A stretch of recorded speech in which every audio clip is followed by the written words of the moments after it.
শুভ দুপুর বন্ধুরা।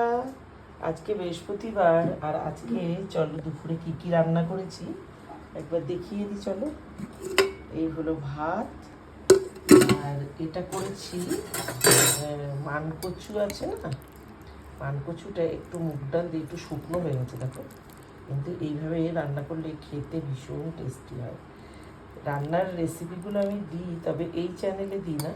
আমার ইট অ্যান্ড রিপিট একটা রান্নার কুকিং চ্যানেল আছে, তা সেটার মধ্যেই দিই। তোমরা যদি দেখতে চাও অবশ্যই কমেন্টে জানিও, আমি লিঙ্ক পাঠিয়ে দেবো। এটা এই যে কচুটা রান্না করেছি, খুব ভালো লাগে এইভাবে খেলে। আর এটা করেছি একটু লোটে মাছ, আমার এই কালো লোহার কড়াইতে করেছি বলে একটু কালচে কালার হয়েছে, তবে খেতে কিন্তু দারুণ হয়েছে, বাবা বললো। আর এটা বানিয়েছিলাম তোমার লাউ দিয়ে, মাছের মাথা দিয়ে আজকে করেছিলাম।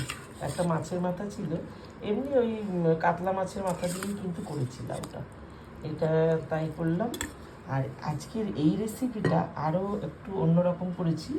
রুই মাছ জানো তো একঘেয়ে খেতে ভালো লাগে না, তাই একটু ধনিয়া চিলি রুই বানিয়েছি বন্ধুরা।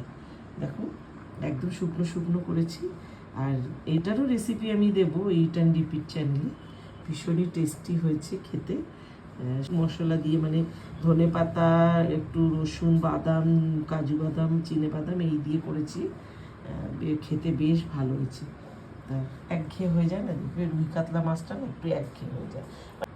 চলো তাহলে এই হলো আজকের লাঞ্চ মেনু, কেমন লাগলো তোমাদের জানিও। চলো এবার খাবার দাবার শুরু করি, দেখা হবে পরের কোনো ভিডিওতে। আজ আসি, টাটা।